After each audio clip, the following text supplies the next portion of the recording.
सोचिए क्या होगा अगर एआई के सीखने के लिए इंटरनेट पर जो भी अच्छा डेटा है वो खत्म हो जाए। ये सवाल आजकल पूरी एआई इंडस्ट्री को सता रहा है। हम बड़े से बड़े बेहतर एआई मॉडल तो बना रहे हैं, लगातार बना रहे हैं, पर उन्हें सिखाने के लिए जो हाई क्वालिटी डेटा चाहिए उसकी एक सीमा है, और वो सीमा अब नजदीक आ रही है। हाँ बिल्कुल, ये चिंता तो है, बहुत वास्तविक चिंता है। हम एक ऐसे मोड़ पर हैं जहाँ एआई की जो तरक्की है वो शायद कंप्यूटिंग पावर से नहीं बल्कि अच्छे डेटा की कमी की वजह से रुकेगी। मतलब जो हाई क्वालिटी टेक्स्ट टोकन होते हैं ना, भाषा के छोटे हिस्से जिनसे एआई सीखता है, वो अब बहुत बहुत कीमती चीज बनते जा रहे हैं, दुर्लभ। तो फिर हल क्या है? मतलब क्या हमें और डेटा खोजना पड़ेगा जो कि मुश्किल होता जा रहा है, या फिर क्या कोई ऐसा तरीका है जिससे हम जो डेटा हमारे पास है उसी से ज्यादा सीख लें, उसे और गहराई से समझें? आज हम इसी दूसरे रास्ते पर थोड़ी बात करेंगे। एक नई रिसर्च पेपर आई है जिसका टाइटल है diffusion language models are super data learners, और ये पेपर एक बहुत ही चौंकाने वाली बात कहती है, इंटेलिजेंस क्रॉसओवर। सही। और ये पेपर इशारा ये भी करता है कि शायद जो मॉडल हम आजकल ज़्यादा इस्तेमाल कर रहे हैं, जैसे चैट जीपीटी वाले, जिन्हें हम ऑटो रिग्रेसिव या एआर मॉडल कहते हैं, हो सकता है कि वो इस डेटा सीमित भविष्य के लिए सबसे अच्छे न हों। शायद एक अलग तरह का मॉडल, डिफ्यूजन लैंग्वेज मॉडल यानी डीएलएम, ज़्यादा काम का साबित हो। अच्छा, तो चलिए इन दोनों को थोड़ा समझते हैं। पहले ये ऑटो रिग्रेसिव मॉडल एआर वाले, ये कैसे काम करते, जरा खोलकर समझाएंगे? हाँ ज़रूर। एआर मॉडल का तरीका काफ़ी सीधा है। वो एक वाक्य को लेते हैं और बस बाएं से दाएं पढ़ते जाते हैं, और हर कदम पर कोशिश करते हैं ये अंदाज़ा लगाने की कि अगला शब्द कौन सा होगा। जैसे आज मौसम बहुत, तो अगला शब्द क्या हो सकता है? सुहाना या खराब। चैट जीपीटी और इस जैसे कई बड़े भाषा मॉडल इसी पर चलते हैं। इनकी खासियत क्या है? ये तेज हैं और कुशल हैं, मतलब एफिशिएंट, जल्दी सीखते हैं, जल्दी टेक्स्ट बनाते हैं। ठीक है, ये तो हुए एआर मॉडल, तेज और एफिशिएंट। अब ये दूसरे वाले डिफ्यूजन लैंग्वेज मॉडल डीएलएम, ये क्या बला हैं? ये कैसे अलग है इनसे? हाँ, तो डीएलएम का फंडा एकदम अलग है। सोचिए, वो एक सही वाक्य लेते हैं पहले, फिर जानबूझकर उसमें कुछ गड़बड़ी डाल देते हैं, नॉइज जिसे कहते हैं। जैसे कुछ शब्द बदल दिए या मिटा दिए, वाक्य को बिगाड़ दिया, और फिर मॉडल का काम होता है उस बिगड़े हुए वाक्य को वापस ठीक करना, उसे उसकी असली शक्ल में लाना। अच्छा, तो मतलब ये बाएं से दाएं पढ़ने के बजाय पूरी गड़बड़ी को देखकर मतलब निकालते हैं, जैसे कोई बिखरी हुई पहेली सुलझा रहा हो। हाँ बिल्कुल सही पकड़ा, ये बहुत अच्छी उपमा है। उन्हें पूरे बिगड़े हुए कॉन्टेक्स्ट को एक साथ समझना पड़ता है, तभी वो उसे सही कर पाते हैं। और इसी अलग तरीके की वजह से डीएलएम में कुछ खास बातें होती हैं, जैसे वो किसी भी ऑर्डर में शब्दों के रिश्ते समझ सकते हैं या एक साथ कई शब्द बना सकते हैं। पर आज हम जिस चीज़ पर फोकस कर रहे हैं वो है उनकी सीमित डेटा से सीखने की कमाल की क्षमता। और यहीं पर वो बात आती है जिसका आपने जिक्र किया, इंटेलिजेंस क्रॉसओवर। ये सुनने में तो बड़ा भारी शब्द लगता है, ये है क्या असल में, और ये इतना जरूरी क्यों है? हाँ, ये इस रिसर्च की सबसे, आप कह सकते हैं, मेन फाइंडिंग है। कल्पना कीजिए आपके पास डेटा का भंडार सीमित है, फिक्स्ड है। मान लीजिए एक लाइब्रेरी है जिसमें बस 1000 किताबें हैं। ठीक। अब आप एक एआर मॉडल लेते हैं और एक डीएलएम लेते हैं, दोनों का साइज बराबर है, और दोनों को कहते हैं कि ये लाइब्रेरी बस एक बार पढ़ लो। तो इस केस में हो सकता है एआर मॉडल बेहतर परफॉर्म करे, क्योंकि वो तेजी से पढ़ता है, तेजी से जानकारी लेता है। हाँ, ये तो समझ आता है, एआई तेज है।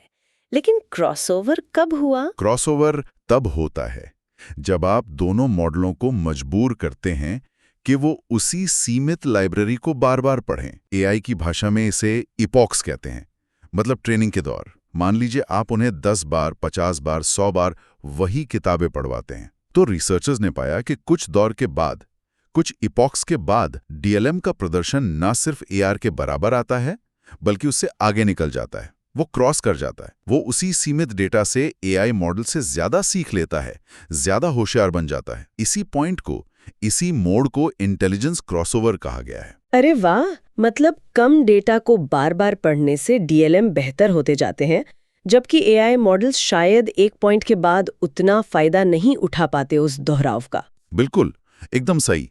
और ये कोई संयोग नहीं है। रिसर्चर्स ने इसे अलग अलग साइज के मॉडलों पर ट्राई किया, अलग अलग तरह के डेटा पर, टेक्स्ट पर, कोड पर, और हर बार यही पैटर्न दिखा। और एक मजेदार बात और, मॉडल जितना बड़ा होता ना, ये क्रॉसओवर उतनी ही जल्दी आता है। अच्छा, ऐसा क्यों? बड़े मॉडल जल्दी क्रॉसओवर क्यों करते हैं? क्योंकि जो बड़े एआर मॉडल्स होते हैं वो बहुत पावरफुल होते हैं। वो सीमित डेटा को बहुत जल्दी सीख लेते हैं। मतलब एक तरह से वो उस डेटा से जल्दी बोर हो जाते हैं। बार बार वही पढ़ने से उनका परफॉर्मेंस उतना नहीं सुधरता।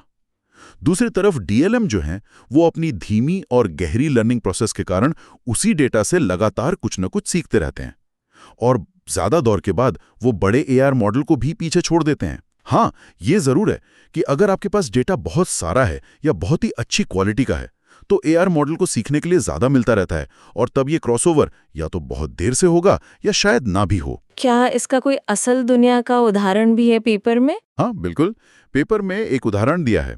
उन्होंने 1.7 बिलियन पैरामीटर वाले डीएलएम और एआर मॉडल लिए। पैरामीटर मतलब मॉडल के साइज का एक अंदाजा, और उन्हें पाइथन कोड के करीब 10 बिलियन टोकन पर ट्रेन किया। टोकन यानी कोड के छोटे छोटे हिस्से। अभी डेटा की मात्रा सीमित तो है, पर प्रैक्टिकल है, मतलब असली दुनिया के हिसाब से ये हो सकता है। तो जब दोनों को करीब 150 बार मतलब 150 ईपॉक्स इसी डेटा पर ट्रेन किया गया तो डीएलएम ने कोड लिखने की क्षमता में एआर मॉडल को पीछे छोड़ दिया। ये दिखाता है कि प्रैक्टिकल डेटा लिमिट में भी डीएलएम बेहतर सीख सकता है। कमाल है। तो फिर सवाल उठता है कि डीएलएम में ऐसी क्या खास बात है, वो कौन सी सीक्रेट सॉस है जिसकी वजह से वो सीमित डेटा के इतने अच्छे लर्नर बन जाते हैं? पेपर में शायद 3 मुख्य कारण बताए गए हैं। हाँ बिल्कुल। पहला कारण है एनी ऑर्डर मॉडलिंग। जैसा हमने पहले बात की थी, डीएलएम बिगड़े हुए टेक्स्ट से सीखते हैं, इसलिए वो एआर मॉडल की तरह सिर्फ बाएं से दाएं पढ़ने तक बंधे नहीं हैं। वो शब्दों के बीच जो जटिल रिश्ते होते हैं ना, उन्हें हर दिशा से समझ सकते हैं, आगे से, पीछे से, बीच से, कहीं से भी। इससे उन्हें भाषा की ज्यादा गहरी और ज्यादा लचीली समझ मिलती है। और ये खासकर कोड या डेटाबेस जैसी चीजों के लिए बहुत फायदेमंद है, जहां जानकारी का फ्लो हमेशा सीधा नहीं होता। एनी ऑर्डर मॉडलिंग, ठीक है। और दूसरा कारण, उसे सुपर डेंस कंप्यूट कहा गया है। इसका क्या मतलब हुआ? सुपर डेंस कंप्यूट, इसका मतलब है कि डीएलएम हर एक डेटा पॉइंट पर, मतलब हर उदाहरण पर एआर मॉडल की तुलना में कहीं ज्यादा सोच विचार करता है, ज्यादा कंप्यूटेशनल मेहनत लगाता है। उनकी जो वो बिगड़े हुए टेक्स्ट को बार बार ठीक करने की प्रोसेस है ना, इटरेटिव डिनॉइजिंग, वो ऐसी है जैसे वो हर वाक्य को 100 अलग अलग एंगल से देख रहे हो, उसे समझ रहे हो, जबकि एआर मॉडल शायद बस एक सरसरी निगाह डालता और आगे बढ़ जाता है। अच्छा, तो मतलब ये तेजी के बदले गहराई चुन रहा है, ज्यादा मेहनत करके ज्यादा सीखना। हाँ बिल्कुल, आप कह सकते हैं कि वो हर डेटा सैंपल से ज्ञान की हर बूंद निचोड़ने की कोशिश करता है।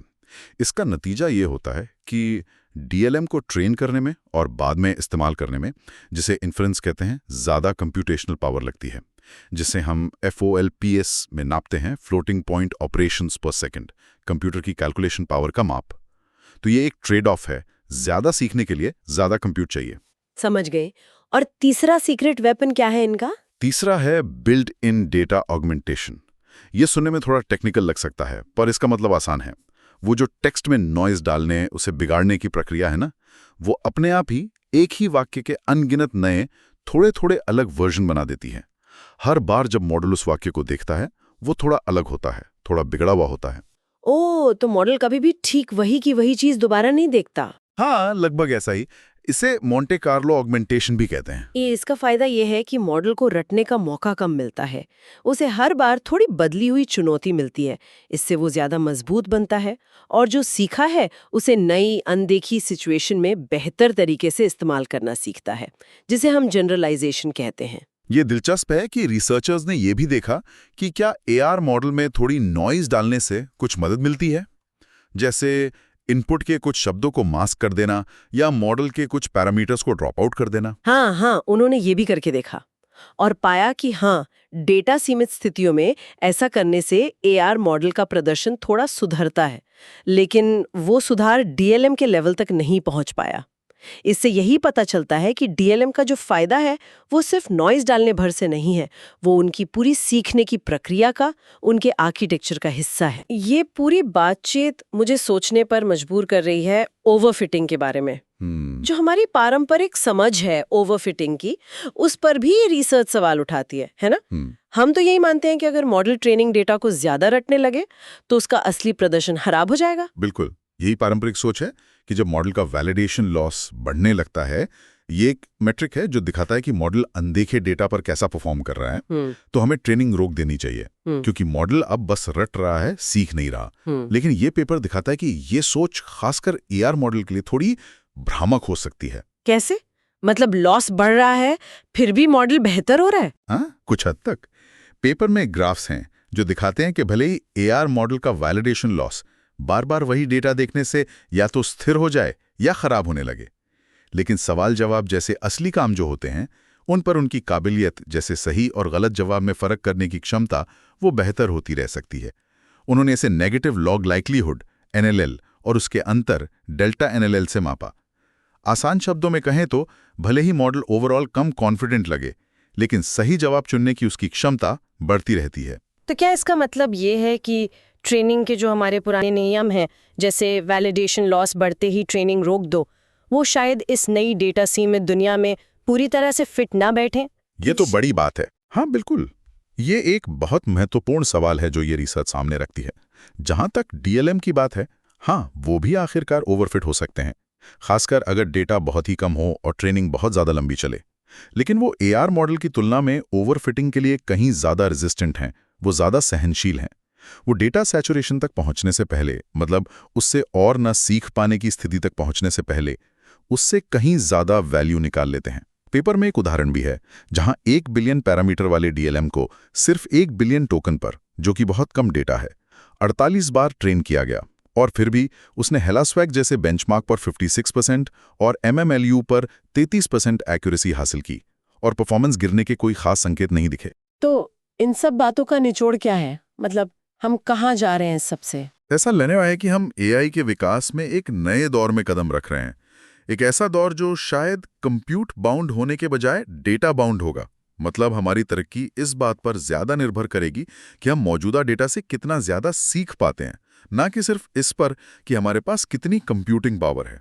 और इस नए दौर में शायद सबसे कीमती मॉडल वो होंगे जो डेटा की हर बूंद से इंटेलिजेंस निचोड़ सकें। बिल्कुल, एकदम सही। और यहीं पर डीएलएम एक बहुत ही आकर्षक संभावना दिखाते हैं। अगर हम इसे बड़ी पिक्चर से जोड़ें तो सोचिए, मेडिसिन है, कानून है, रोबोटिक्स है, ऐसे कई क्षेत्र हैं जहां हाई क्वालिटी स्पेसिफिक डेटा मिलना बहुत मुश्किल होता है। वहां डीएलएम शायद बहुत शक्तिशाली स्पेशलाइज्ड एआई बनाने में मदद कर सकते हैं। ये उन मॉडलों को ट्रेन करने का रास्ता खोल सकते हैं जो अपने खास डोमेन में गहरी महारत रखते हों, भले ही उनके पास इंटरनेट जितना बड़ा डेटा ना हो। तो ये जो इंटेलिजेंस क्रॉसओवर है, ये सिर्फ एक लैब की फाइंडिंग ना होकर एआई के भविष्य का एक अहम मोड़ भी साबित हो सकता है। इसकी पूरी संभावना है। जैसे जैसे हम वेब डेटा की सीमाओं के और करीब पहुंच रहे हैं, डेटा से गहराई से सीखने की क्षमता शायद सबसे जरूरी चीज बन जाएगी। हाँ, ये याद रखना भी जरूरी है कि डीएलएम को अपनी पूरी क्षमता तक पहुंचने के लिए ज्यादा ट्रेनिंग कंप्यूट चाहिए, और इन्फेरेंस के समय यानी इस्तेमाल के समय भी ज्यादा कंप्यूट लगता है। तो जहां बहुत सारा नया यूनिक डेटा आसानी से मिल रहा हो, वहां शायद तेज और कुशल एआई मॉडल ही बाजी मार जाएं। और पेपर डीएलएम की कुछ और चुनौतियों का भी जिक्र करता है, जैसे उनके इन्फेरेंस की कॉम्प्लेक्सिटी, उन्हें इवैल्यूएट करने के मुद्दे वगैरह। से का हर तकनीक के अपने फायदे और नुकसान होते हैं, कोई परफेक्ट नहीं होता। लेकिन ये पूरी कहानी इस बात पर तो जोर देती है कि एआई में जो अगली बड़ी छलांग होगी, वो शायद सिर्फ बड़े मॉडल बनाने से नहीं, बल्कि मौजूदा ज्ञान से गहराई से सीखने से आएगी। तो चलिए आज की इस चर्चा को यहीं समेटते हैं। हमने देखा कि जब अच्छा हाई क्वालिटी डेटा सीमित होता है तो डिफ्यूजन लैंग्वेज मॉडल यानी डीएलएम वो पारंपरिक ऑटो रिग्रेसिव यानी एआर मॉडल की तुलना में उसी डेटा से कहीं ज़्यादा सीखने की क्षमता रखते हैं। और इस घटना को रिसर्चर्स ने इंटेलिजेंस क्रॉसओवर का नाम दिया है। इसके पीछे मुख्य वजह है डीएलएम की खासियतें, any order modelling, super dense compute और बिल्ट इन डेटा ऑगमेंटेशन। बिल्कुल। और ये हमें एक बहुत ही दिलचस्प सवाल के साथ छोड़ जाता है, जिस पे शायद हमारे सुनने वाले सोचना चाहें। अगर एआई मॉडल सीमित डेटा से इतनी गहराई से सीख सकते हैं, तो क्या भविष्य में हम बड़े सब कुछ जानने वाले जनरल मॉडलों की रेस से हटकर कई सारे छोटे लेकिन बेहद कुशल विशेषज्ञ मॉडलों का उदय देखेंगे? ऐसे मॉडल जो मेडिसिन, लॉ, इंजीनियरिंग जैसे खास डोमेन के सीमित डेटा पर ट्रेन किए गए हों और उन क्षेत्रों में इंसानी एक्सपर्ट्स की तरह या शायद उनसे भी बेहतर परफॉर्म करें। ये एआई के विकास की दिशा को कैसे बदल सकता है, ये सोचना वाकई में काफी रोमांचक है।